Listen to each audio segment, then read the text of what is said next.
പ്രധാനപ്പെട്ട 4 ആവശ്യങ്ങളുമായി ബന്ധപ്പെട്ട് നമ്മൾ തുടങ്ങിയ 22 ദിവസം നീണ്ടു നിന്ന സമരം. അതേപ്പറ്റി പലവട്ടം നമ്മൾ പല വേദികളിലും ചർച്ച ചെയ്തു, വിലയിരുത്തി, അതിൻ്റെ പോരായ്മകളും അതിൻ്റെ മുന്നോട്ടുള്ള കാര്യങ്ങളെ പറ്റി ചർച്ച ചെയ്തു. അതിൻ്റെ അടിസ്ഥാനത്തിലാണ് ഇപ്പോൾ അഖിലേന്ത്യാ കമ്മിറ്റി നമ്മൾ ഏറ്റെടുത്ത് ആ സമരത്തെ മുന്നോട്ട് കൊണ്ടുപോകാനാണ് തീരുമാനിച്ചിരിക്കുന്നത്. വീണ്ടും നമ്മൾ ഡിവിഷണൽ കൺവെൻഷൻ ഇവിടെ തുടങ്ങി വെക്കുന്നതും അതിൻ്റെ ഭാഗമായിട്ടാണ്. അപ്പോൾ എനിക്ക് തോന്നുന്ന ആൾക്കാരൊക്കെ വിചാരിക്കുന്നുണ്ടാവും ഇതിനു മുമ്പ് ഈ സമരവുമായിട്ടൊന്നും ബന്ധപ്പെട്ട് അത് മുന്നോടിയായി നമ്മൾ ഈ വിഷയങ്ങളെല്ലാം കൺവെൻഷൻ നടത്തി, ബ്രാഞ്ച് തല കൺവെൻഷൻ നടത്തി, ആൾക്കാരെ ബോധ്യപ്പെടുത്തി, അതിൻ്റെ ആവശ്യങ്ങളെ പറ്റി ബോധവാന്മാരാക്കി, സമരം നടത്തി, വിജയകരമായി സമരം പര്യവസാനിപ്പിച്ചു. ഇതെല്ലാം ചെയ്തിട്ട് വീണ്ടും ഒരു ഇതിന്റെ കൺവെൻഷന്റെ ആവശ്യം എന്തോടെന്ന് ചിന്തിച്ചുകൊണ്ടായിരിക്കാം, അല്ല എനിക്ക് ഇനി അതിലൊന്നും വിഷയങ്ങളെ പറ്റി അറിയേണ്ട കാര്യമില്ലെന്ന് ചിന്തിക്കുന്നതുകൊണ്ടാവാം പാർട്ടിസിപ്പേഷൻ കുറഞ്ഞത്. പക്ഷെ സംഘടനാപരമായി അത് ഒഴിവാക്കാൻ പറ്റുന്നതല്ല. വീണ്ടും വീണ്ടും ജനങ്ങളെ അംഗങ്ങളെ ഉത്ബോധിപ്പിക്കേണ്ട അല്ലെങ്കിൽ ബോധവാന്മാരാക്കേണ്ട ഉത്തരവാദിത്വം സംഘടനയ്ക്കുണ്ട് എന്നുള്ളതാണ് നമ്മൾ മനസ്സിലാക്കേണ്ട ഒരു പ്രധാന വിഷയം. ഈ 4 ഡിമാൻഡുകളെ പറ്റിയും അധികം പറയേണ്ട ആവശ്യമില്ല. ആ 4 ഡിമാൻഡുകളെ പറ്റി പിന്നീട് നമ്മൾ അതിനോട് ചേർത്ത് വെച്ച കുറേ ഡിമാൻഡുകളുണ്ട്. ഇതെല്ലാം ഇനിയും പുറകെ വരുന്ന നമ്മുടെ ഉദ്ഘാടകനും വിഷയാവതരനെല്ലാം സംസാരിക്കും. സെക്രട്ടറി ഞാൻ ഇതിനെപ്പറ്റി പറയാൻ ഉദ്ദേശിക്കുന്നത് അതുമായിട്ട് ബന്ധപ്പെട്ടുള്ള ഈ സമരവുമായി ബന്ധപ്പെട്ടുള്ള തുടർ പരിപാടികൾ, ഡിവിഷനിലുണ്ടായ പണിഷ്മെന്റുകളും ട്രാൻസ്ഫറുകളും ചാർജ് ഷീറ്റുകളും അതുമായിട്ട് ബന്ധപ്പെട്ടുള്ള 1-2 വിശദീകരണങ്ങൾ മാത്രമാണ് ഞാൻ അതുമായിട്ട് ബന്ധപ്പെട്ട് പറയാൻ ഉദ്ദേശിക്കുന്നത്. നമുക്കറിയാം, അന്ന് നമ്മൾക്ക് ലഭിച്ചത് 3 ഇന്റർ ഡിവിഷൻ ട്രാൻസ്ഫറുകളും 2 ഇന്റർ ഡിപ്പോ ട്രാൻസ്ഫറും, 5 SF5, 3 ഏതാണ്ട് 300-ലധികം SF11കളും, അതിൽ തന്നെ 3 പെനാൽറ്റികളും. ഇത്രയുമാണ് അതുമായിട്ട് ബന്ധപ്പെട്ടുള്ള ശിക്ഷാവിധികൾ നമുക്ക് ലഭിച്ചത്. ഇതിൽ IDTയുമായിട്ട് ബന്ധപ്പെട്ട്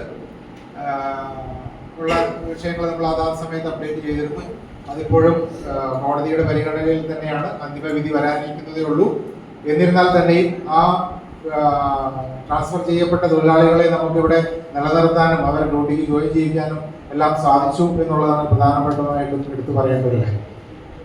അതിൻ്റെ വിധി വരാനിരിക്കുന്നേ ഉള്ളൂ. അതിന് എങ്ങനെ വന്നാലും നമുക്ക് അനുകൂലമാകും എന്നുള്ള കാര്യത്തിൽ നമുക്കൊരു സംശയവുമില്ല. ആ അന്തിമ വിധി കൂടി നമുക്ക് അനുകൂലമാകും. അപ്പോൾ ആ വിഷയം അവിടെ ഏതാണ് അതോടുകൂടി, ആ വിധി വരുന്നതോടുകൂടി അതൊരു പര്യവസാനിക്കുമെന്ന് തന്നെയാണ് നമ്മുടെ പ്രതീക്ഷ.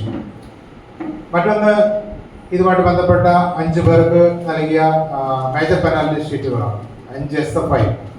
ഈ 5 SF5 നമ്മുടെ ഡിവിഷണൽ സെക്രട്ടറിക്ക് അടക്കം നൽകിയ 5 SF5, divisional secretary, divisional working president ഉൾപ്പെടെ ഉള്ളവർക്ക് നൽകിയ 5 SF5ഉം ഡ്രോപ്പ് ചെയ്യാൻ സാധിച്ചു എന്നുള്ളതാണ് രണ്ടാമത്തെ ഒരു വിഷയമായിട്ട് നമുക്ക് പറയാനുള്ളത്. അല്ലെങ്കിൽ അതുമായിട്ടുള്ള തുടർ പോരാട്ടങ്ങളുടെ ഒരു വിജയമായി നമുക്ക് പറയാനുള്ളത്. ആ 5 SF5ഉം നിരുപാധികം ഡ്രോപ്പ് ചെയ്യാനുണ്ടായി. പാലക്കാട് ഡിവിഷനിലെല്ലാം അത് വിഡ്രോ ചെയ്യുന്നതോടൊപ്പം പകരം SF11 കൂടെ കൊടുത്തിരുന്നു. നമ്മുടെ ഡിവിഷനിൽ അത് ഇതുവരെ നൽകിയിട്ടില്ല. ഒരേപോലെ നൽകണമെന്നൊക്കെ നിർദ്ദേശം ഉണ്ടെന്ന് പറയപ്പെടുന്നെങ്കിലും അത് നൽകിയിട്ടില്ല. അപ്പോൾ ആ മേജർ പെനാൽറ്റി ഷീറ്റുകൾ ഡ്രോപ്പ് ചെയ്യപ്പെട്ടു. അതാണ് രണ്ടാമത്തെ ഇത്. മൂന്നാമത്, അതുമായിട്ട് ബന്ധപ്പെട്ടുണ്ടായിരുന്ന SF11ൽ കൊടുത്ത 3 പെനാൽറ്റികൾ, അതിലും ഒന്ന് നമ്മുടെ ഡിവിഷണൽ സെക്രട്ടറി തന്നെയായിരുന്നു, വിവേകാനന്ദനായിരുന്നു, VP രാജേഷ്, മൻമോഹൻ, 3 പേർക്കുണ്ടായിരുന്ന 3 പെനാൽറ്റികൾ. 1 സ്റ്റേജ് റിഡക്ഷൻ ഫോർ 3 years എന്നുള്ളതായിരുന്നു ആ പെനാൽറ്റി. ആ പെനാൽറ്റി നമ്മൾ അപ്പീൽ ചെയ്യുകയും കഴിഞ്ഞ ദിവസം ADRM ആ അപ്പീല് ഡിസ്പോസ് ചെയ്ത് അതിനെ പാസ് കട്ടാക്കി മാറ്റി എന്നുള്ളത് കൂടെ എടുത്ത് പറയാൻ ഞാൻ ആഗ്രഹിക്കുകയാണ്.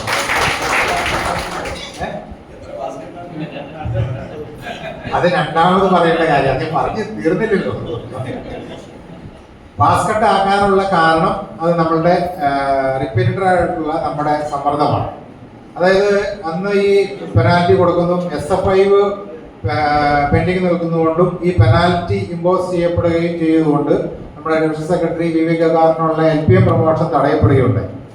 അപ്പോൾ പെനാൽറ്റി ഇമ്പോസ് ചെയ്യുമായിരുന്ന ഓഗസ്റ്റ് 1 മുമ്പ് ആ പ്രൊമോഷൻ ഇടുവാനായിട്ട് നമ്മൾ ശ്രമം നടത്തി.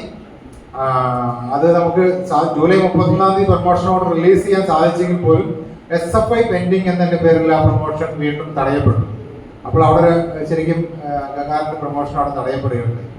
വീണ്ടും അതിലുൾപ്പെട്ട ഈ പെനാൽറ്റിയിൽ ഉൾപ്പെട്ട മനുമോഹൻ, ഒരു ഷട്ടർ പ്രൊമോഷന്റെ വക്കിൽ നിൽക്കുന്ന ഒരാളായിരുന്നു മനുമോഹൻ. മനുമോഹന്റെ കേസിലും പ്രൊമോഷൻ ആസന്നമായിരിക്കുന്ന സമയത്ത് അവനെയും ആ പണിഷ്മെന്റിൽ നിന്ന് ഒഴിവാക്കണമെന്നുള്ള ആ സമ്മർദ്ദത്തിന്റെ അടിസ്ഥാനത്തിലാണ് ഈ 3 പെനാൽറ്റികളും ഡിസ്പോസ് ചെയ്യപ്പെടുന്നത്. അടിയന്തര സാഹചര്യത്തിൽ DRMന്റെ നിർദ്ദേശപ്രകാരം ADRM ഡിസ്പോസ് ചെയ്യപ്പെടും. അപ്പോൾ DRM നമുക്ക് തന്നിരുന്ന അഷുറൻസ് പ്രൊമോഷനെ ബാധിക്കാത്ത രീതിയിൽ അത് ഡിസ്പോസ് ചെയ്തു തരാം ആയിരുന്നു. പക്ഷേ നിർഭാഗ്യവശാൽ നമ്മുടെ ADRM ഒരു പിടിവാശിക്കാരി ആയതുകൊണ്ടും അല്പം കടമ്പടുത്തക്കാരി ആയതുകൊണ്ടും ആ DRMന്റെ നിർദ്ദേശം പാലിച്ചുകൊണ്ട് തന്നെ പ്രൊമോഷനെ ബാധിക്കാത്ത രീതിയിൽ അത് പാസ് കട്ടാക്കി മാറ്റി. അപ്പോൾ തന്നെ തൊഴിലാളിക്ക് പ്രതികൂലമായി 9 സെറ്റ് പാസ്, അതായത് 3 വർഷത്തെ മുഴുവൻ പാസുകളും കട്ട് ചെയ്തുകൊണ്ടാണ് ആ പെനാൽറ്റി മോഡിഫൈ ചെയ്തത്. അപ്പൊ അത് നമ്മൾ മനസ്സിലാക്കേണ്ടതാണ്. ഞാൻ പറഞ്ഞതിന് രണ്ടാമത്തെ സ്റ്റെപ്പായിട്ട് പറയേണ്ടത്, ആദ്യത്തെ സ്റ്റെപ്പ് നമ്മുടെ സംഘടനയുടെ വിജയമാണെങ്കിൽ രണ്ടാമത്തെ സ്റ്റെപ്പ് അധികാരികളുടെ ആ ധാർഷ്ട്യം, അതിനെ മോഡിഫൈ ചെയ്ത 9 സെറ്റ് പാസ്. അതുമായിട്ട് ബന്ധപ്പെട്ട് നമ്മൾ അറിഞ്ഞ ഉടനെ DRMനെയും ADRMനെയും ആ ഓർഡർ പാസ് ചെയ്യുന്നതിന് മുമ്പ് ഇങ്ങനെയാണ് ഡിസ്പോസ് ചെയ്തതെന്ന് അറിഞ്ഞ ഉടനെ നമ്മൾ DRMനെയും ADRMനെയും കണ്ടിരുന്നു. DRMനോട് നമ്മൾ പറഞ്ഞത് കടന്ന കൈയായിപ്പോയി, ഒരു കാരണവശാലും നമുക്ക് അത് അംഗീകരിക്കാൻ കഴിയില്ല. കാരണം ഈ പാസ് ആയതിനു ശേഷം നമ്മൾ ഡ്യൂട്ടിക്ക് വരുന്നത് പോകുന്നത് തന്നെ ടിക്കറ്റ് എടുത്തിട്ടാണ്. അപ്പോൾ കുടുംബവുമായിട്ട് എവിടെയെങ്കിലും ഒന്ന് പോകണമെങ്കിൽ, എവിടെയെങ്കിലും ദൂരയാത്ര, കുടുംബപരമായ ഫംഗ്ഷൻ ആവാം, ഏതെങ്കിലും തരത്തിലുള്ള യാത്ര ചെയ്യണമെങ്കിൽ ആകെ നമുക്കുണ്ടായിരുന്ന ആശ്രയമാണ് ഈ പാസ് എന്ന് പറയുന്നത്. ആ പാസിലാണ് കൈവച്ചിരിക്കുന്നത് എന്ന് DRMനോട് പറയുന്നവർ പ്രതിഷേധം അറിയിക്കുകയും ചെയ്തപ്പോൾ DRM പറഞ്ഞ മറുപടി, ഞാൻ കൊടുത്ത നിർദ്ദേശം അവരെ പ്രൊമോഷന് ബാധിക്കപ്പെടരുത് എന്നുള്ളത് മാത്രമായിരുന്നു. അതിനപ്പുറത്തേക്കൊരു നിർദ്ദേശം അത് എൻ്റെ എൻ്റെ താഴെയുള്ള ഓഫീസിൽ CND ആയാൽ പോലും ഒരു ഡിസിപ്ലിൻ അതോറിറ്റിയോടോ അപ്പലറ്റ് അതോറിറ്റിയോടോ എനിക്ക് പറയാൻ കഴിയില്ല. അത് നിങ്ങൾ മനസ്സിലാക്കണം എന്നുള്ള ഒരു നിസ്സഹായാവസ്ഥയാണ് DRM നമ്മളടുത്ത് പങ്കുവച്ചത്. ഞാൻ നിങ്ങൾ ആവശ്യപ്പെട്ട പ്രകാരം പ്രൊമോഷൻ ബാധിക്കാത്ത രീതിയിൽ അത് ചെയ്തില്ലേ എന്നൊരു ചോദ്യം കൂടെ കൊണ്ടുവന്ന് ചോദിച്ചു. നിങ്ങൾ കാര്യം ചെയ്യും, better you my meet ADRM also എന്ന് DRM പറയുകയും ചെയ്തു. നേരെ ഞങ്ങൾ DRMന്റെ അടുത്ത് ഇറങ്ങി നേരെ ADRMന്റെ അടുത്താണ് പോയത്. ADRMന്റെ അടുത്ത് പോയി ADRMനോടും ഇതേ കാര്യം